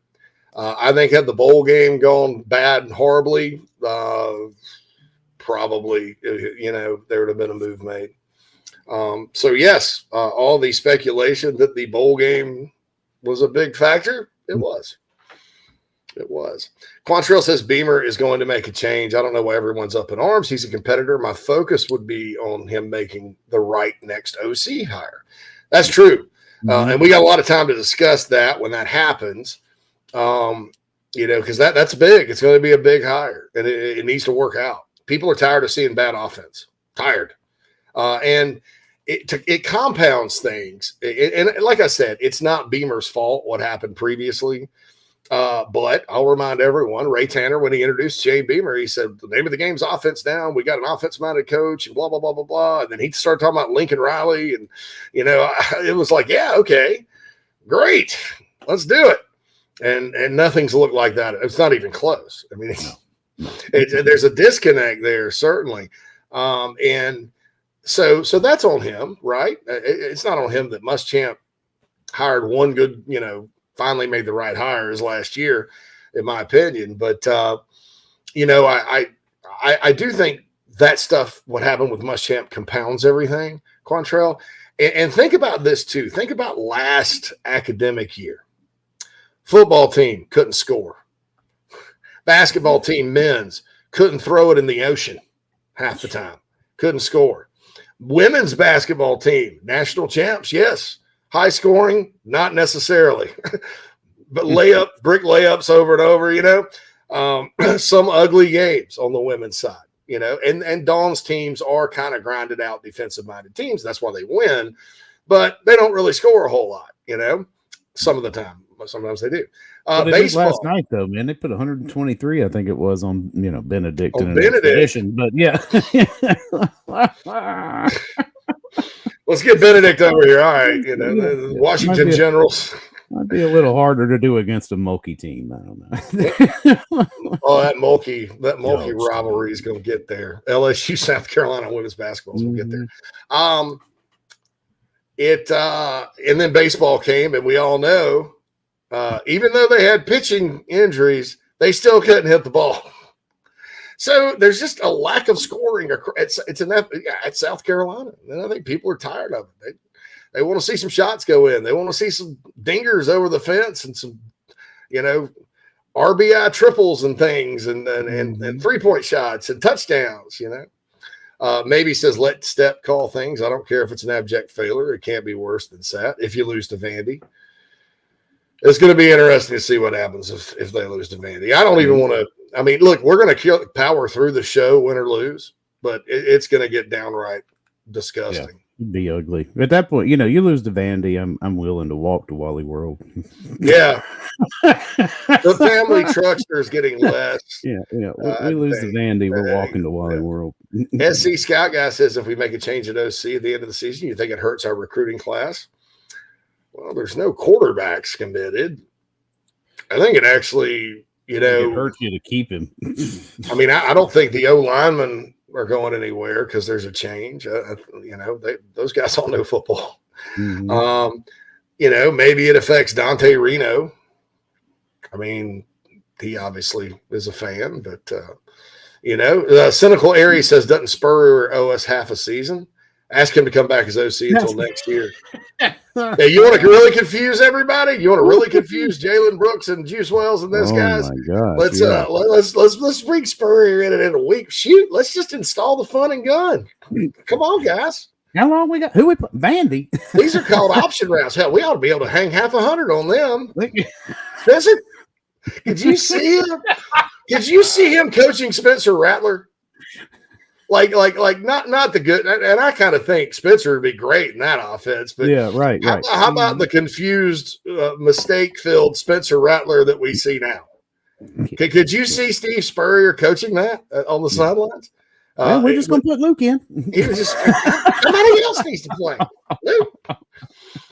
Now I say that to say that I think if Steve Spurrier were coaching Spencer Rattler, Carolina would be going up and down the field.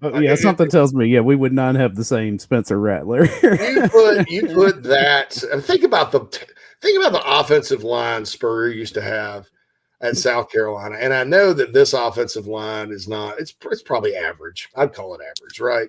Mm-hmm. But there were some very below average offensive lines, below average offensive linemen a lot of times that played in those early Spurrier years, and they struggled mightily, man. I mean, up front, he'd be throwing his visor, nobody'd block. And you give Steve Spurrier this bunch back, they go up and down the field on most people. Goodness, yeah. Seriously. J-Rock says a TCU fan on Twitter made the comment to me about underestimating the amount of money I have. But as I replied, you underestimate what Carolina will do when it comes to football. Yeah. I mean, and look, TCU went all in on Gary Patterson and Jamie Dixon, their basketball coach, and facilities and all that. Are they going to roll? Are they going to roll that for a coordinator? And Cartwright, Sonny Dykes is not calling plays at TCU it was on College Game Day the other day. Their quarterback talked about Garrett calling it. So, but Sonny has a big hand in it. All right, Sonder, put this up here, Phil, because I'm going to address this and we're going to go to break. And I hope I'm going to, I hope I put this to bed once and for all. Okay. And everybody tell your friends. Okay. Tell your buddies that repeat this rumor. Shane Beamer was going to keep Mike Bobo. And I know this, I'm not going to tell you how I know this, but he had designs on keeping Mike Bobo before the job even came open. Okay. Shane almost tried to really hire him and Will Friend and get his dad to do it at Virginia Tech. Bobo almost kind of wanted to venture out on his own, get away from Georgia or whatever, almost took it. They'd known each other for a long, long time. Frankly, I didn't know who Marcus Satterfield was, but I knew Mike Bobo and Shane Beamer were friends. And Freddie Kitchens and all those guys.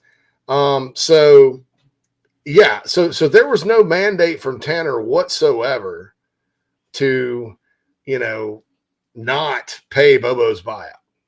There was no mandate on that at all. Nothing. Shane could have hired anybody he wanted, right?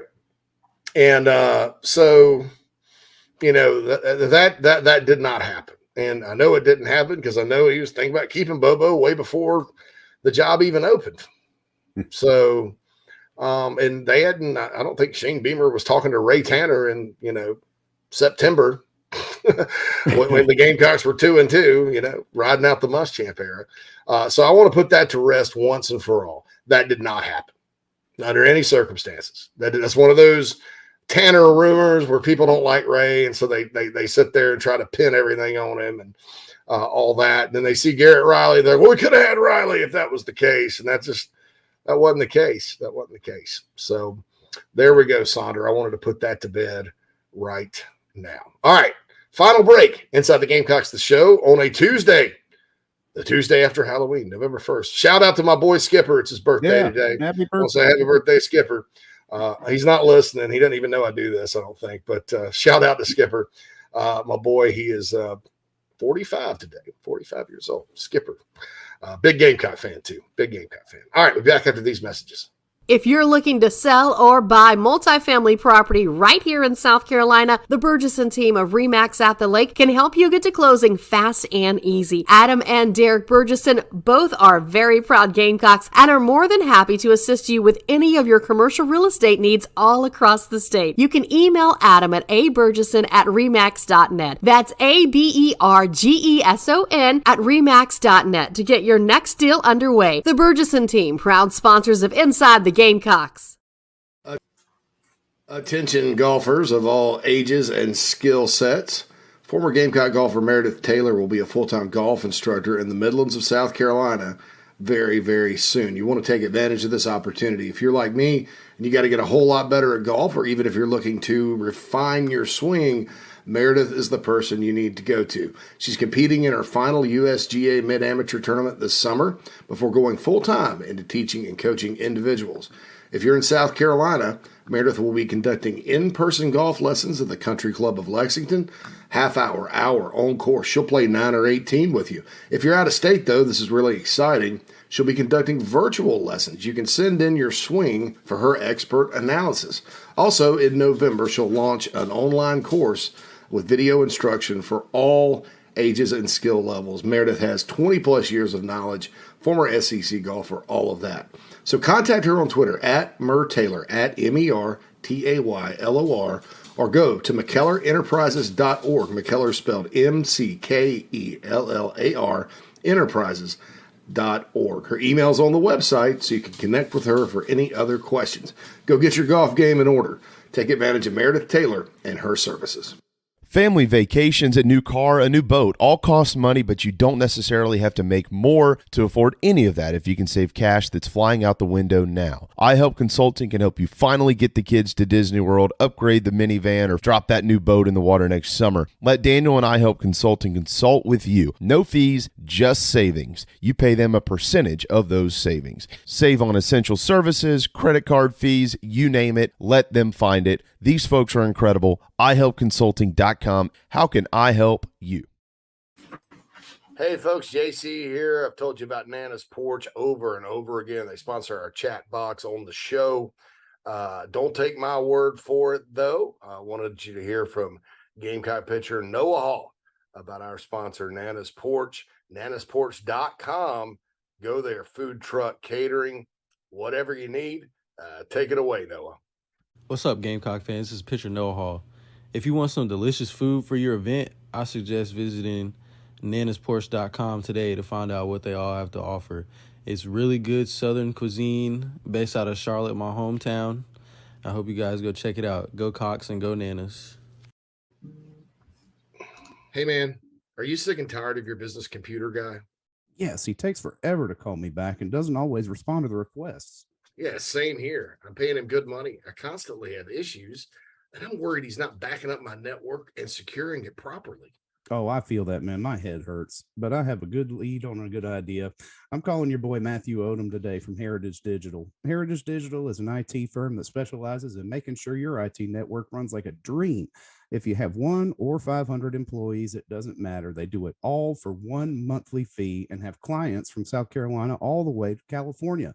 Yeah, I heard that monthly fee's low too. So I don't know why I didn't even think of that. Do you have 843-699-1001 as Matt's contact number? Yeah, man, I sure do that. Or you can go to heritagedigital.com. Man, I hear they do a no-cost assessment. Boy, this will help me. Yeah, I bet. I'm getting on that and encouraging everyone else to do the same. Heritage Digital, 843-699-1001 or heritagedigital.com, a proud sponsor of Inside the Gamecocks, the show. This is Braylon Wimmer, South Carolina Gamecock Baseball, and you are listening to Inside the Gamecocks, the show with JC and Phil. Go Cox!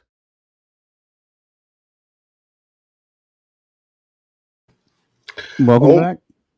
Go ahead. Sorry, Phil. That's all right. And final segment of Inside the Gamecocks, the show, brought to you by Burgesson Team, Remax at the Lake for the second hour. Give Adam or Derek a call or shoot him an email, Burgesson, that's ABERGESON at remax.net for all your commercial real estate needs.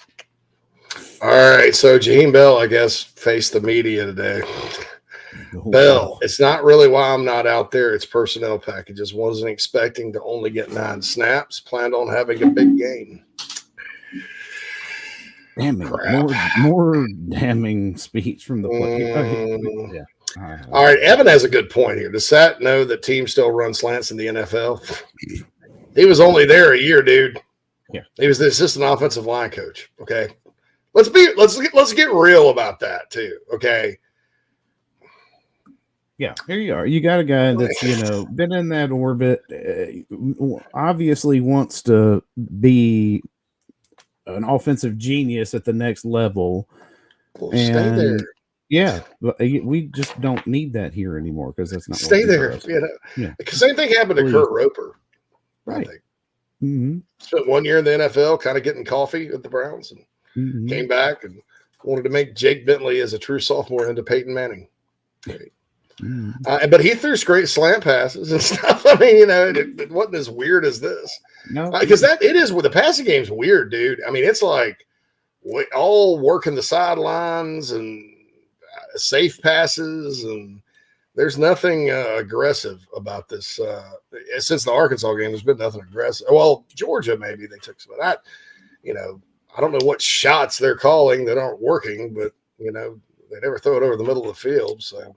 And the hot routes and stuff. Yeah. I mean, if you got a quarterback that's struggling, you'd think that would be football. I mean, a basic part of any offense. I've never seen it. Maybe it is. I'm sure there's an explanation. Nectarios Capillos. We would see at least 3 quarterbacks play if Spurrier played with Rattler. Yeah. Now, I think Rattler will be fine.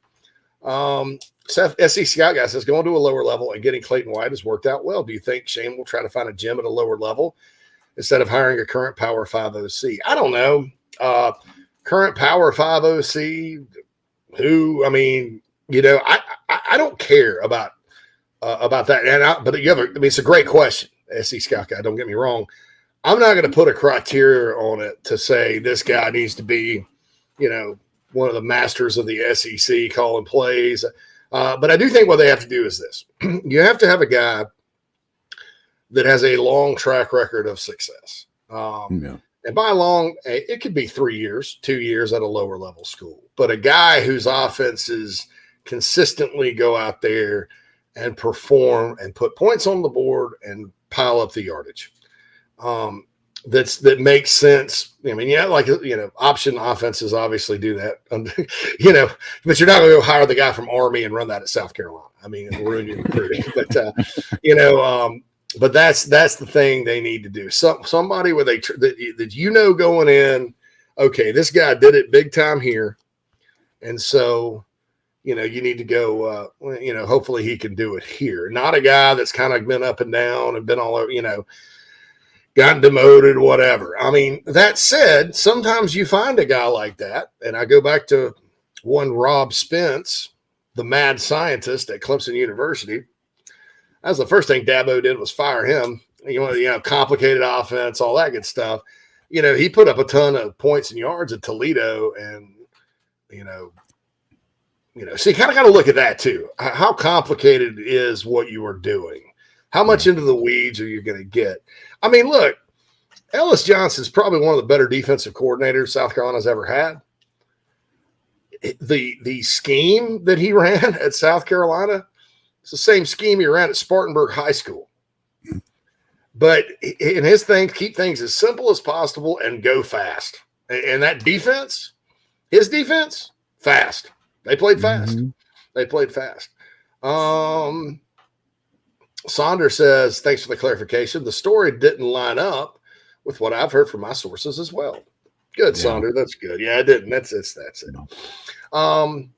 Jared says, would it be a mistake if Beamer hired Joe Brady? Seems like he was the top of the original list of OCs. Feels like we need an established brand who successfully called plays in the past. So Joe called it with the Panthers. When he was with at LSU, he was up there firing in pass plays and suggestions and stuff like that. But grizzled veteran Steve Ingsminger was sitting there calling it and charting it and stuff like that. I think that really was an underrated part, I guess, of what LSU did that year. So you'd have to kind of look into it. I mean, how complex is it going to be what he wants to do? LSU hired those two Brady assistant guys. That was a disaster. Joe Orgeron got fired. This SAT system looks nothing like what Joe Brady ran at LSU. I mean, nothing. No. Not even close. And basically what they did at LSU is just a big wide open spread. But my question would be, how much of that was what Insminger was already running? And then Brady kind of spiced it up, and they were a great team dialing plays. Don't forget, they also had Joe Burrow, the quarterback, right, and elite talent across the field. I mean, that LSU team, they were loaded that year. So when you got Joe Burrow, he's like a quarterback and offensive coordinator on the field. That's right. Yeah. So that would be my question. Chase, the robot out on the edge. Now I'll say this: you want to make a big splash and a big name? Yeah, everybody in the country will be like applauding it. Will it work? I hope so. I don't think it can get any worse. Mm-hmm. But you have to be careful with all that. I'd almost rather Jared, instead of chasing that name, I'd rather Beamer go find like the guy at Tulsa. Not to copy Dabo because he got Chad Morris from Tulsa. The guy at Tulsa's a heck of a coordinator from the Browse tree, probably looking for a good opportunity. The money will be good. I'd almost rather go to a lower level than go reach back into anyone that has anything to do with the NFL. Yeah. I mean, unless it's Cliff Kingsbury. And he gets fired from Arizona. And he might be looking for a job. Maybe looking for a job because number one, he's cool. Yeah. I like Cliff Kingsbury. And number two, if he wants to come to South Carolina, that's a no-brainer. Or Dan Mullen, any of those former head coach guys, yeah, that's fine. That's funny. I was thinking about Kingsbury on Sunday. I was like, man, he'd be one that I would take. He'd be one that I would take. AJM2 says, that'd be good there. AJM2's back in the chat box. Welcome back. I don't think we can get an established brand unless it's an older guy. Hard to see someone on the head coach fast track choosing us. Yeah, and I don't care. Even if you get a couple of year rental out of somebody who's going to, put together something explosive or, something competent, I'd take that. Yeah, I mean, look, Josh Gaddis is a guy that was at Michigan and Alabama and Vanderbilt and Penn State and all those places, and everybody talks about him being a future head coach and grand slam hire by Miami. Mm-hmm. I don't think he did all that well at Michigan. I think Michigan's better now that he's gone. I don't think he did well at Miami either. I mean, look at them; they're a dumpster fire. So that would be a name. Josh Gaddis. Oh my God. No, I'd stay away from those types of guys. Give me the guy that's going to be full of a little bit of piss and vinegar. It was something to prove. Now, that was Marcus Satterfield, okay? I mean, he fits those two definitions, right? But that has a proven system that you go, wow, this is good stuff. It's easy to understand, and easy to understand is important because in South Carolina, we've kind of been through the point, and South Carolina's players aren't dumb. Don't get me wrong. Most places running Will Muschamp's defense without superior talent and depth like he had at Florida. Even at Texas, they struggled some years, right? Is tough. Now, Georgia can do it because they got the depth and talent, and, you know, their kind of cream rises to the top. You know, if they have to put out the guy that knows it, the system the best, instead of like the absolute best athlete, you're still putting a great athlete out there, right? Yeah. Mm-hmm. At South Carolina, you're losing a bunch, okay? And it's not that the players aren't smart. I don't want to say that. I'm saying that when you recruit at a certain level, you can do a little bit more complexity. Now, even with that, Alabama, their offense is, even though Bill O'Brien's calling it is a pro system. It's, you know, red, green, purple, orange, and a number. You know, it's not 7 words or whatever the crap they were talking about. And so that's important. And I think that when you look at like the thing I said about Ellis Johnson had it no matter how the whole time he was at Carolina, right? Now there were some ugly games. Don't get me wrong. That 08 Clemson game was ugly. The dang Florida game that year was ugly. They couldn't stop Iowa. He could never stop Bobby Petrino for some reason. But for the most part, Ellis's defenses at South Carolina were hell on earth for opposing offenses. I mean, I remember Georgia coming in 4th in the country or something in 08. Carolina had just lost to Vandy.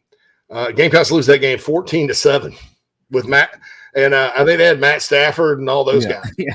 14-7. So Ellis Johnson's defense was great because the kids could learn it quickly and the kids could play fast because it's a high school defense.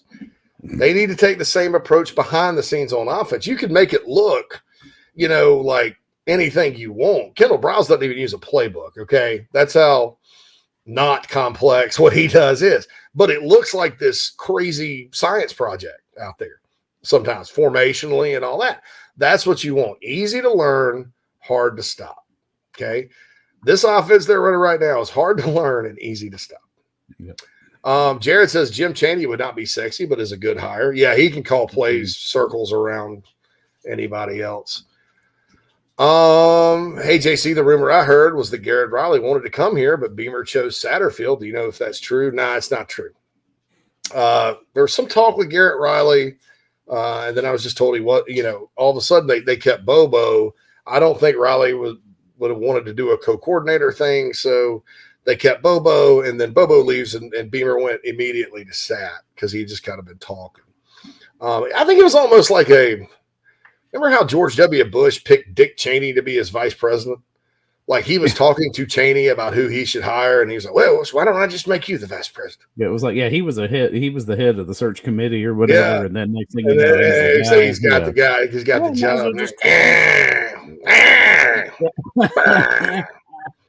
God, this AJM says every hire is a roll of the dice. That's true. Yep. Quantrell says, how about Willie Corn as an OC, or is that all Chadwell? I don't know. I like Willie Corn. He's a Burns guy. Mm-hmm. My mom taught his brother, his choice in schools at the time. Well, colleges. I felt bad the way his college career went down. Good human being. How much is him? How much is Chadwell? And if you're going to go to that style of offense, I think the quarterbacks here on campus would fit into it just fine. I mean, if you think about even Rattler would fit into that thing pretty good. Luke Doty especially. So yeah, I think Willie Corn would be an acceptable hire.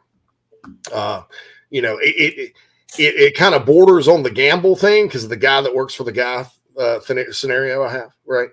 You never want to hire the guy that works for the guy. That's Kurt Roper. Like I said, that's what Muschamp did after the Charlie Weiss experiment at Florida. He did that twice. He hired the guy from Boise that worked for Chris Peterson, and he hired the guy from Duke that worked for David Cutcliffe, and then he hired him again at South Carolina. BMAC was kind of a creative thing, and then finally he got it right. So, I don't know. I mean, I that would kind of, to me, I would get behind Willie Corn, and it's not just because I kind of know his family, and he's a Burns guy. But I think he knows enough about offensive football, having played it and lived it, to where you would have a guy that could dial him up. he did learn from Bobby Bentley, so that would, but I do think that would border on, is this another gamble? And I think you got to have going in a guy with a track record. That's the thing there. Jay Wright says he's glad Jaheim is speaking out about it. I agree. Yeah. And it's sad when during the week when there's a game and we watch the game, we see Jaheim more on this commercial when he's telling us that it's the show. That's part of his NIL deal with Carolina Rice. We see him more on this screen than we do on our TV screens. I can guarantee you'll see him at least once a day. Daddy S says, statistically speaking, our next host OC will be amazing because look how bad our last 3 were. I don't think Mike Bobo was bad. I think Mike Bobo kept you in the games that you were in. Mm-hmm. That was an opposite issue. That was more of a quarterback talent, there's no receivers issue with Bobo. Because look, he had look at what actually happened that year. He had no problems getting the ball to what few playmakers he had. He fed Kevin Harris. He fed who was the backup that's at Oregon State now? Deshaun Fenwick, and he had a good year. Produced the league leading rusher. Yeah, I mean, and did a lot with less. Somehow, some way, Shi Smith would get open. How did that happen? The excuse about Bell was other teams schemed to take him out of the game. Every team they played in 2020 schemed to take Shi Smith out of the game because they didn't have anybody else, and Mike Bobo still got him open. I seem to remember 13 running across the middle of the field a lot. Yeah. Maybe I'm misremembering. I don't know. Coach O. SC Scott guy says, do you think that Mike Bobo regrets not staying here instead of taking Auburn? He would still be our OC if he did, instead of an analyst at UGA. Yeah. I don't know that for sure, but that Auburn situation was not good. So that's it. Mike Shanahan seems to be doing a good job as OC at James Madison. I need to look him up.